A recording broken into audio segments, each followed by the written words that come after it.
I gotta say, I gotta kind of line it up for you first. I know it's kind of an unusual job for a 21-year-old guy, but I'm a school bus driver. And it's the coolest job in the entire freaking world because I get to pour into kids and all these wonderful things. But I just I want to dedicate this poem to, one, to Melissa May, because she has been pushing me for a long time to write, and especially a poem here, and she threatened me and said if I didn't that she was going to eat me, and so,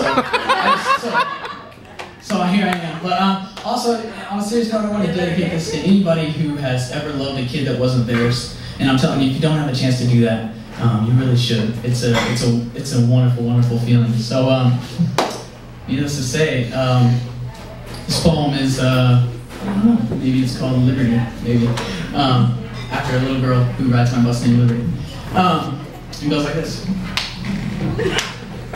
The wheels on the bus go round and round.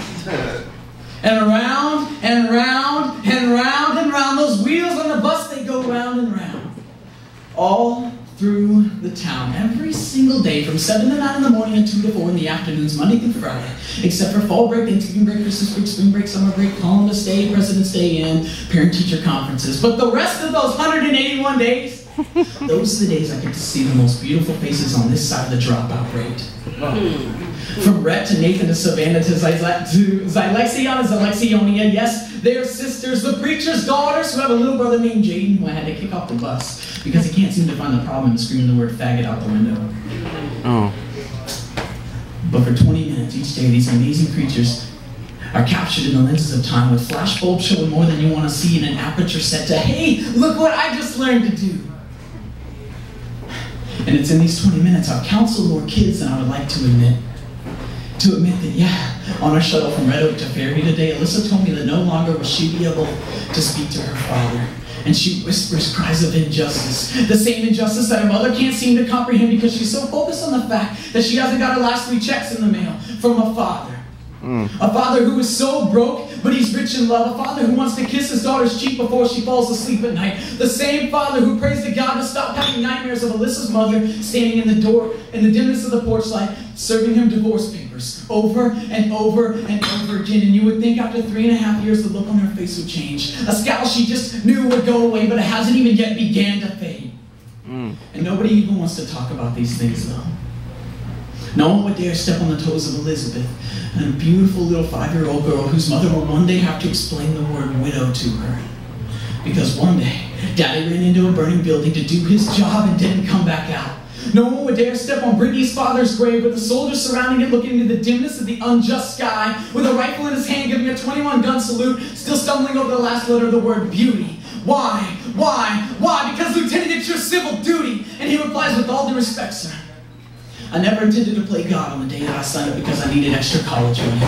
But if that's the way that you say that it must be, then I promise you this. At the end of each day, I'll stoop beside my bed and pray for God to forgive me for ever telling the man in that damn casket that everything was going to be okay.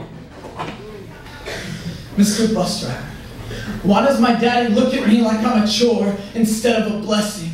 And I reply in silence, just begging God for a reason why Haley, a 45-pound 4th grader, has to be born a crack baby. And why Lionel, a 5-year-old little firecracker who runs out the door singing, you better start the bus, you better start that baby up because Lionel's on his way, has to go to school with a boy 3 years older than him that calls him a nigger every day. And the crux of the matter is this.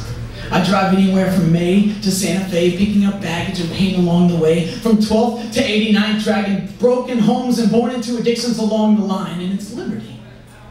An amazing little 6-year-old girl who I imagine, if I wasn't driving a bus, would stand on my toes and slow dance with me, whispering in my ear, everything, I say, everything is going to be okay. We're going to make it one day, we're going to go up to the sky and not worry about reasons why. I say everything.